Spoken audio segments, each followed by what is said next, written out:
अस्सलाम वालेकुम। आज हम ख्वाजा मोइनुद्दीन चिश्ती की पैदाइश से लेकर वफात तक के पूरे वाक़या को बयां करेंगे। साथ ही हम जानेंगे कि ख्वाजा मोइनुद्दीन चिश्ती हिंदुस्तान कब और क्यों आए और हिंदुस्तान आने के बाद उन्हें किन किन कठिनाइयों का सामना करना पड़ा और फिर कैसे ख्वाजा मोइनुद्दीन चिश्ती ख्वाजा गरीब नवाज और हिंद वली के नाम से मशहूर हुए। वीडियो बहुत ही इंफॉर्मेटिव है, इसीलिए आप सभी से गुजारिश है वीडियो को एंड तक जरूर देखना और अगर आपको ये वीडियो पसंद आए तो चैनल को सब्सक्राइब भी कर लेना।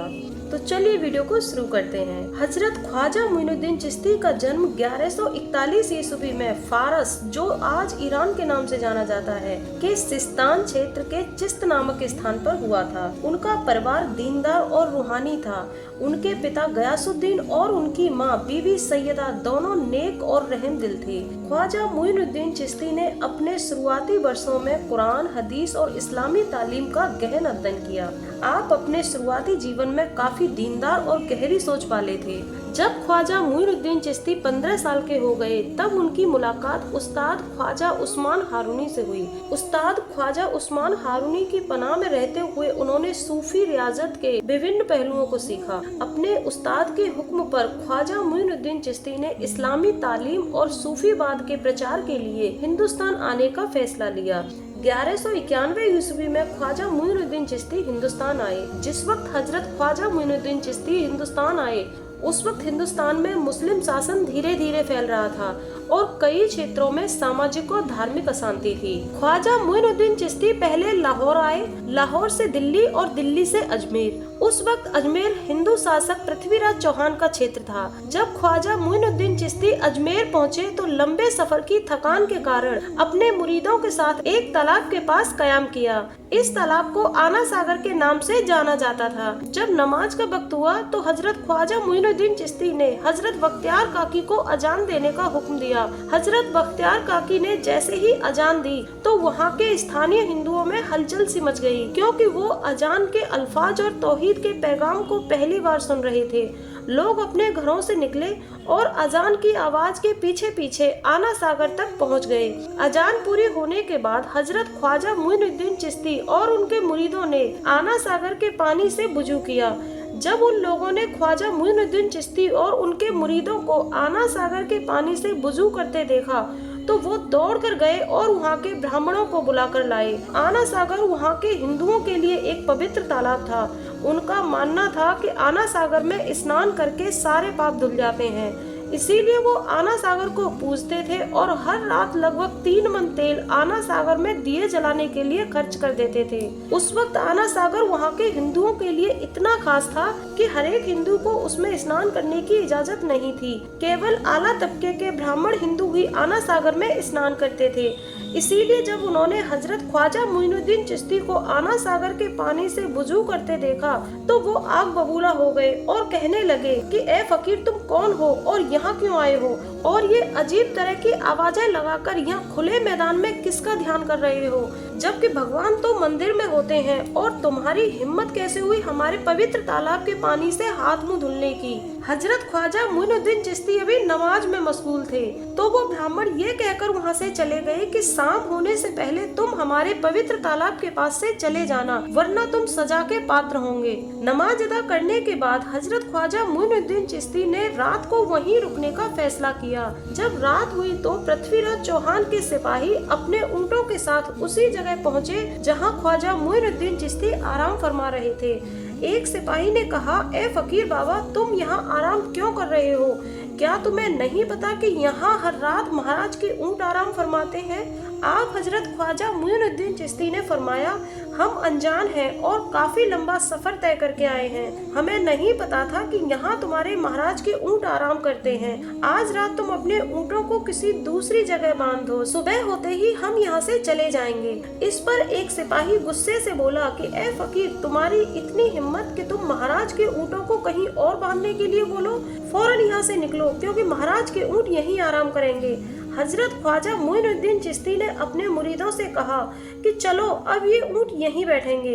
अल्लाह ने हजरत ख्वाजा मोइनुद्दीन चिश्ती की दुआ कबूल कर ली और उन ऊँटों को हुक्म दिया कि जब तक ख्वाजा मोइनुद्दीन चिश्ती ना कहे तुम यहाँ से मत उठना।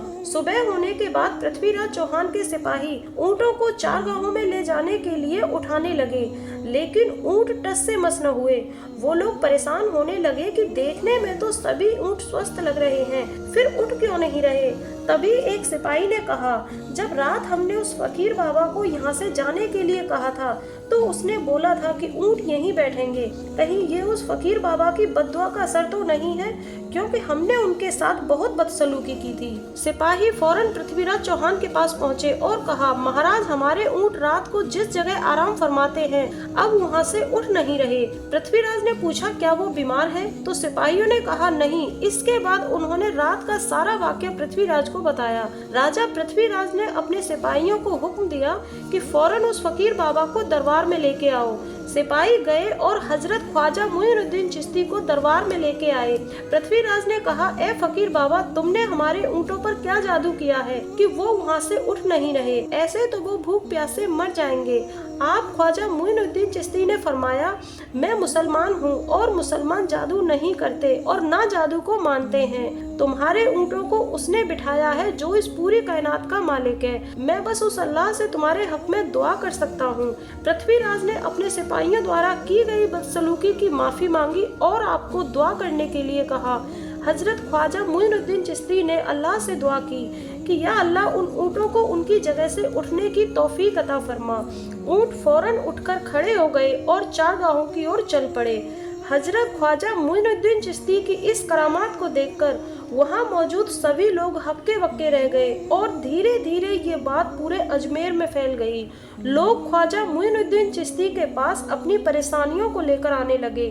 ख्वाजा मुइनुद्दीन चिश्ती उनके हक में अल्लाह से दुआ करते और उन लोगों की परेशानियां खत्म हो जाती।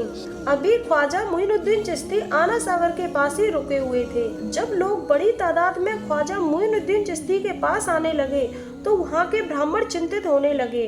वो फिर राजा पृथ्वीराज चौहान के पास गए और कहने लगे कि महाराज उस फकीर बाबा को हमारे क्षेत्र से निकालिए, क्योंकि वो भोले वाले मासूम लोगों को हमारे धर्म से हटा रहा है। लोग बड़ी तादाद में उससे जुड़ते जा रहे हैं और उसके धर्म के प्रति आकर्षित हो रहे हैं। दूसरी बात यह है कि वो फकीर और उसके साथी 5 बार हमारे पवित्र तालाब के पानी से हाथ मुंह धुलते हैं, जिससे हमारा तालाब अपवित्र होता जा रहा है। अगर ऐसे ही चलता रहा तो हमारी आन बान शान सब मिट्टी में मिल जाएगी। राजा पृथ्वीराज चौहान ने फिर से आप हजरत ख्वाजा मुइनुद्दीन चिश्ती को अपने दरबार में बुलाया और कहा कि ए फकीर बाबा, तुम ये जादू टोना करना बंद करो और हमारे पवित्र तालाब के पास से कहीं और चले जाओ, क्योंकि तुम हर रोज 5 बार हमारे पवित्र तालाब के पानी से हाथ मुंह धुलते हो, जिससे हमारा तालाब अपवित्र हो रहा है। हजरत ख्वाजा मुइनुद्दीन चिश्ती ने फरमाया कि जब तुम लोग उसमें अपने पूरे शरीर को साफ करते हो तब वो तालाब अपवित्र नहीं होता, तो हमारे हाथ मुंह धुलने से कैसे पवित्र हो सकता है? इस पर एक ब्राह्मण ने कहा कि आना सागर में स्नान करके पाप धोने वाले लोग हमारे धर्म के हैं और तुम किसी दूसरे धर्म के हो, इसीलिए तुम्हारे हाथ लगाने से हमारे पवित्र तालाब का पानी अपवित्र हो रहा है। तो ख्वाजा मुइनुद्दीन चिश्ती ने कहा कि जिन लोगों को तुम इस तालाब में स्नान नहीं करने देते उन लोगों के पाप कैसे धुलेंगे? हजरत ख्वाजा मुइनुद्दीन चिश्ती इस तरह से लोगों को ये समझाने की कोशिश कर रहे थे कि किसी तालाब या नदी में स्नान करने से पाप नहीं धुलते, बल्कि पाप यानी गुनाह तो तौबा करने से माफ होते हैं। पृथ्वीराज ने अपने पुरोहितों और ख्वाजा मुइनुद्दीन चिश्ती की बहस को रोकते हुए कहा कि ए फकीर बाबा, अब तुम यहाँ से चले जाओ, क्योंकि हम अपने पवित्र तालाब को अपवित्र होते नहीं देख सकते। इस पर ख्वाजा मुइनुद्दीन चिश्ती ने पृथ्वीराज चौहान से दरख्वास्त की, क्या मैं आखिरी बार एक छोटे से बर्तन में आना सागर से पानी भर सकता हूँ? पृथ्वीराज ने इजाजत दे दी और कहा कि सिर्फ अपने बर्तन को ही पानी में डुबोना, तुम्हारे हाथ पानी को न छू पाए। हजरत ख्वाजा मुइनुद्दीन चिश्ती आना सागर के पास पहुँचे और एक छोटे से बर्तन में पूरा आना सागर भर लिया। वहाँ पर मौजूद पुरोहित और लोगों ने झांक कर तालाब को देखा तो उसके तले में केवल मिट्टी और बालू ही नजर आ रही थी। इस करामात को देखकर वहाँ मौजूद बहुत से हिंदुओं ने इस्लाम कबूल कर लिया। वो पुरोहित फिर से पृथ्वीराज चौहान के पास गए और कहा, महाराज उस फकीर ने तो हमारा पूरा आना सागर एक कलश में भर लिया, अब हम क्या करें? राजा पृथ्वीराज भी हजरत ख्वाजा मुइनुद्दीन चिश्ती के खिलाफ कोई सख्त कदम उठाने से झिझक रहे थे। उन्होंने अपने पुरोहितों से कहा कि क्या कोई ऐसा इंसान है जो उस फकीर बाबा के जादू को काट सके? उनके पुरोहित बोले, हाँ महाराज, एक शख्स है जो बड़े से बड़े जादू को काट सकता है और वो है रामदेव। पृथ्वीराज ने फौरन रामदेव को बुलवाया और कहा, एक फकीर बाबा ने अपने जादू से हमारे पवित्र तालाब आना सागर को अपने कलश में भर लिया है। वो बहुत बड़ा जादूगर है, इसीलिए मैं उसके खिलाफ कोई सख्त कदम नहीं उठा सकता, क्योंकि कहीं वो मेरे सैनिकों को जादू से अपने वश में ना कर ले। इसीलिए तुम फौरन जाओ और उस फकीर के जादू को काट दो, नहीं तो वो धीरे धीरे हमारी पूरी प्रजा को अपने वश में कर लेगा और हम अपने धर्म का गौरव हमेशा के लिए खो देंगे। रामदेव ने पृथ्वीराज को आश्वासन दिया और कहा कि उस फकीर के जादू को काटना मेरे लिए बहुत आसान है, आप चिंता न करें, मैं अपने धर्म के गौरव पर आंच नहीं आने दूंगा। इसके बाद रामदेव उन पुरोहितों के साथ ख्वाजा मुइनुद्दीन चिश्ती के पास पहुंचा और कहा कि ए फकीर, या तो तुम अपने कलश से आना सागर को वापस कर दो, वरना मुझसे जादू में मुकाबला करो। अगर तुम हारे तो तुम्हें आना सागर को वापस करके हमेशा के लिए यहाँ से जाना होगा। ख्वाजा मुइनुद्दीन चिश्ती ने कहा, मैं जादूगर नहीं हूँ, और अगर तुम जादूगर हो तो मेरे कलश से आना सागर को खुद ही वापस ले लो। अगर तुम ऐसा कर पाए तो मैं यहाँ से चुपचाप चला जाऊंगा। रामदेव ने अपनी पूरी ताकत लगा दी, लेकिन वो ख्वाजा मुइनुद्दीन चिश्ती के बर्तन से आना सागर को वापस न ला सका। परेशान होके वो हजरत ख्वाजा मुइनुद्दीन चिश्ती को बहुत बुरा भला कहने लगा। आप ख्वाजा मुइनुद्दीन चिश्ती कोई जवाब न देते हुए चुपचाप खड़े रामदेव की आंखों में देख रहे थे। रामदेव चिल्लाते हुए गाली गलौज पर आ गया। जब रामदेव ने सारी हदें पार कर दी, तब हजरत ख्वाजा मुइनुद्दीन चिश्ती ने कहा, रामदेव अब तू शांत हो जा, क्योंकि मैं तेरे माथे पर ईमान की रोशनी देख रहा हूँ। ये बात सुनते ही रामदेव फौरन ख्वाजा मुइनुद्दीन चिश्ती के कदमों में गिर पड़ा, क्योंकि अल्लाह ताला ने रामदेव के दिल में ईमान की रोशनी डाल दी थी। वो हजरत ख्वाजा मुइनुद्दीन चिश्ती से अपनी गलती के लिए माफी तलब करने लगा और कहने लगा कि ये अल्लाह के बली, मुझे माफ करके कलमा पढ़ाए। हजरत ख्वाजा मुइनुद्दीन चिश्ती ने रामदेव को कलमा पढ़ाया और उसका नाम रखा मोहम्मद सादिक। इतिहास में बताया गया है कि रामदेव से बने मोहम्मद सादिक बाद में अल्लाह के बहुत बड़े वली बने। ख्वाजा मुइनुद्दीन चिश्ती ने रामदेव को कलमा पढ़ाने के बाद बख्तियार काकी को हुक्म दिया कि ये लो, इस बर्तन से आना सागर को उसी जगह पलट दो। हजरत बख्तियार काकी ने जैसे ही उस बर्तन को आना सागर में पलटा, आना सागर फिर से लबालब भर गया। इस करामात को देखकर हजारों हिंदुओं ने इस्लाम कबूल कर लिया और हजरत ख्वाजा मुइनुद्दीन चिश्ती को वहीं ठहराने के लिए जोर देने लगे। धीरे धीरे हजरत ख्वाजा मुइनुद्दीन चिश्ती के पास पूरे हिंदुस्तान से लोग आने लगे और अपने हक में अल्लाह से जायज दुआ करवाने लगे। हजरत ख्वाजा मुइनुद्दीन चिश्ती अजमेर में गरीबों का सहारा बने। वो अल्लाह की मदद से लोगों की मदद करते। जब लोगों की मुरादें पूरी हो जाती तो वो उसके बदले में हजरत ख्वाजा मुइनुद्दीन चिश्ती के दरबार में खूब खैरात करके जाते।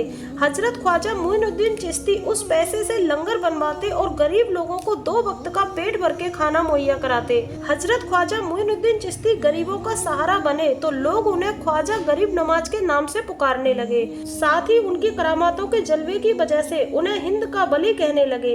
हजरत ख्वाजा मुइनुद्दीन चिश्ती ने और भी बहुत सी करामातें दिखाई, जैसे मरे हुए बच्चे को जिंदा करना, बुरी आत्माओं और जिन्नों का खात्मा करना। जब लंगर के चलते खाना खत्म हो गया तो ख्वाजा की करामात से फिर से खाली बर्तनों का भर जाना, रोगियों को शिफा मिल जाना, गायों का दूध देने लगना, मोहम्मद गौरी का फतेह पाना, पहाड़ की चोटी पर मस्जिद का निर्माण होना। इसके बाद और भी ऐसी बहुत सी करामातें हैं जो ख्वाजा गरीब नवाज ने हिंद की सरजमी पर दिखाई। अगर आप इन सभी करामातों को डिटेल में सुनना चाहते हो तो कमेंट सेक्शन में जरूर बताएं।